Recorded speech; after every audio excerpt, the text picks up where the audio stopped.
The recruit didn't flinch when the drill sergeant screamed in his face. He stood motionless in the scorching sun, sweat rolling down the sides of his jaw, eyes fixed forward, unblinking. The other recruits shifted nervously in formation, stealing glances at him. The quiet one, the loner, as if waiting for him to break. "You think you're too good to speak, huh?" The sergeant barked, his breath hot with rage.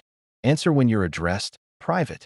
Still nothing, not a blink, not a breath, not a sound. The silence was louder than the yelling now. The recruit's name tag read Callan, stitched in simple black thread across his chest.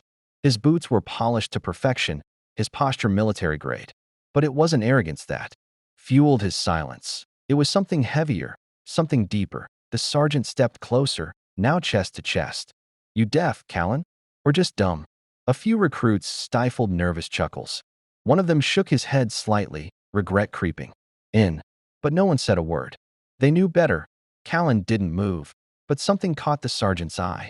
The corner of Callan's shirt had curled up slightly from the heat and sweat, just enough to reveal the faint edge of a tattoo. The drill sergeant squinted. "Lift your shirt, private."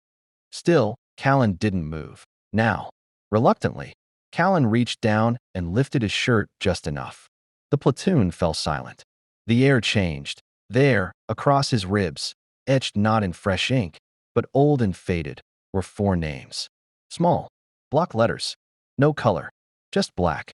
4 names stacked like gravestones. Bennett, Lopez, Marcus, Thai. The sergeant froze.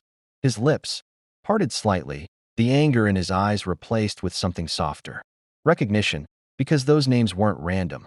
They weren't just friends. They were heroes. Names etched into a wall halfway across the world.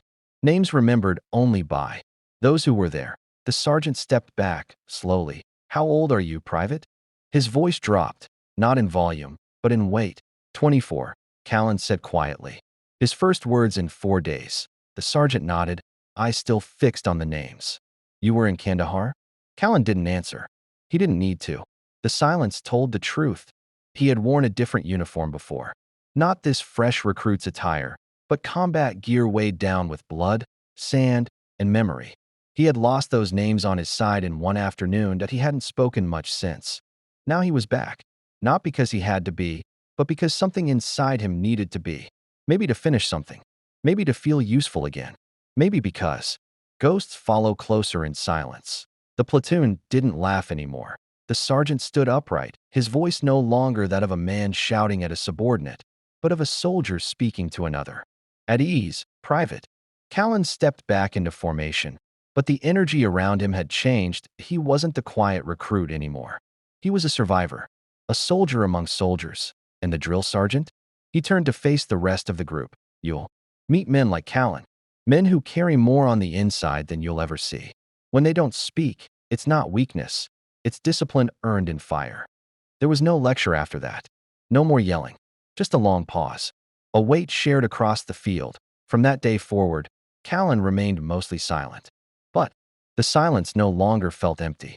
It was sacred. It was earned. And though he never said it aloud, those who served beside him would often remember one line he once whispered when asked about the tattoo. "I carry their names, so I never forget who I lived for." That line would echo across barracks for years. A quiet reminder of the cost of peace and the strength of silent warriors. Some stories don't scream.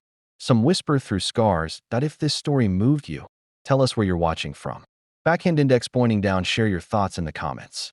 Bell and subscribe for more true stories that honor our silent heroes.